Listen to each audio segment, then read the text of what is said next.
there's better. He actually rejects that as a main reason. He says that that's actually a very, very small. It's a component, but it's a small component. Sanitation, education. These are actually, he says, these are actually small components. But what he argues is that the main reason that these infectious diseases declined was because at that time we changed our nature in many ways. We began to feel that we were more in control of our lives with the development of technology, whether it's through education. Basically, when technology began to boom at that period of time, we developed a sense that we are more in control of our lives. And he feels that that's the main ingredient that led to the significant decline in infectious disease. Well, if that's the case, well, that completely debunks the ontological view that disease is caused by a thing. Because ultimately, it was not caused by this thing, but the diseases are caused because we feel that we have no control over our lives. So it's psychosomatic. So therefore, what's disease? It's not a thing that invades us, but it's processes. Processes, whether it's in mind, brain processes, it could be other physiological processes that are not functioning properly. That's what leads to disease.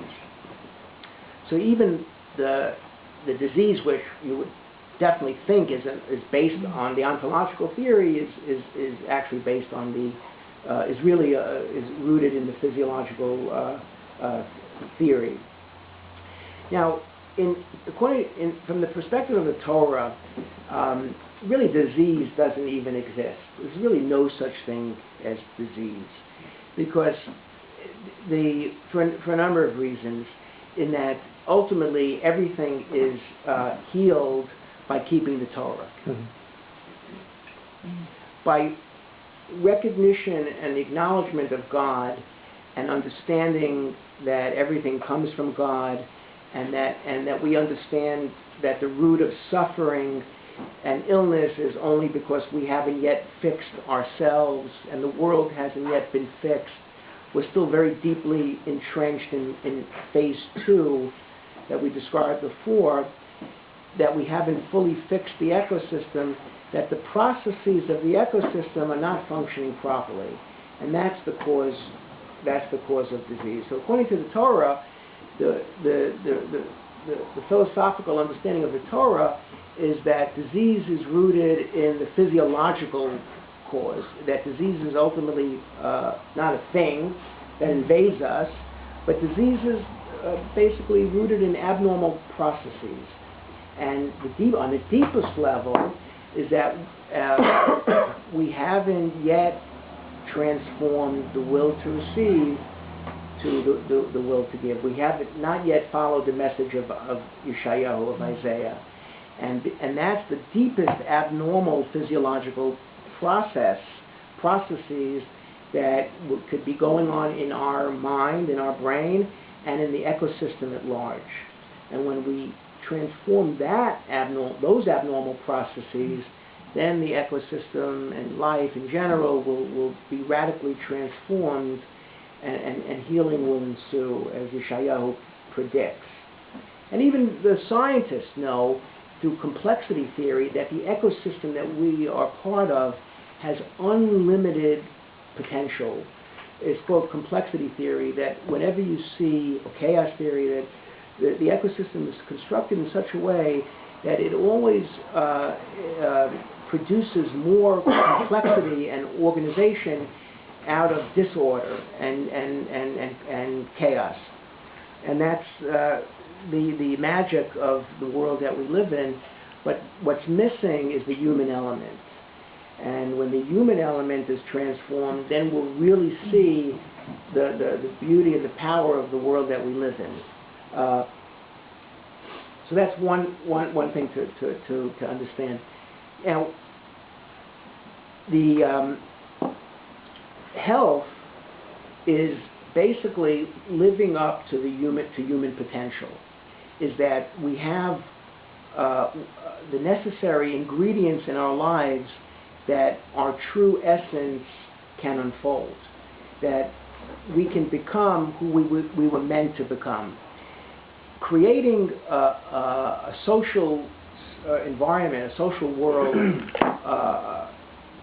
in such a way where we're focusing on how each human being can maximize his or her potential is the definition of health and the definition of a healthy society and a healthy nation based on the understanding of the Torah. So, that being the case, if someone has a disease, it doesn't mean that they're unhealthy. What's most important is that is every human being's potential to be a true human being, and that means the ability to give is maximized. That's the highest level of health. Now that makes sense, because why is that the case? Because then we are really at the highest level in our ability to give. And when every human being has reached their potential to be at the highest level to give, then we have created the greatest ecosystem that you can imagine. What's that measured though? It's measured in the gross national product. That's how we're going to see an improved economy. But it all goes back to changing our understanding of what health and disease is about. Someone with cancer or someone with the most horrible disease is not necessarily considered a sick person, according to the Torah, if they have the ability and they're maximizing their ability to give. And when we as a nation, a society, as a world, have transformed our thinking about what disease is about and what health is about, then all these diseases will evaporate on their own, because these diseases, they become ontological, they become thickened in their presence the more we believe that they're diseases. But that's not the orientation of the Torah's perspective. Is that cancer and all these diseases could be healed when we have a different understanding of what it means to be a healthy human being, what health is all about, and we change our society accordingly, and then all these diseases, which are just abnormal processes at its root, will begin to heal. It's only because we think that it's ontological, that it's a thing that's so powerful that we can't overcome, that's greater than us. We reinforce this illusion and this delusion of consciousness, which only gives the other side more power. But eventually it will implode on its own. And all of this will, including the belief in disease, in the ontological basis of disease, will begin to dissolve on its own.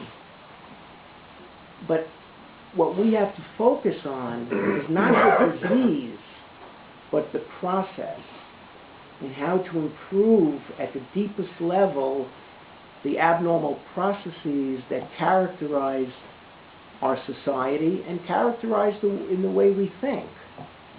So the first and foremost is that we have to change our whole understanding of disease and where it comes from, and not to believe too deeply in disease at all. And that's why it's interesting that Judaism is not well known for its approach to health and healing, even though they knew of many, many different natural cures. That's not the message of the Jewish people in terms of health and healing. The message is not so much in terms of have we given a unique form of acupuncture to the world? Have we shown that we're composed of 4 natures and we need to use these herbs to correct this type of nature versus that type of nature? That's not what the Jewish approach to healing is about. The main approach to healing based on Judaism is to understand the root causes of disease, to understand what health is really about, to understand the root cause of disease, and to transform it at the deepest level. And when we do that, then all of suffering and disease will come to an end.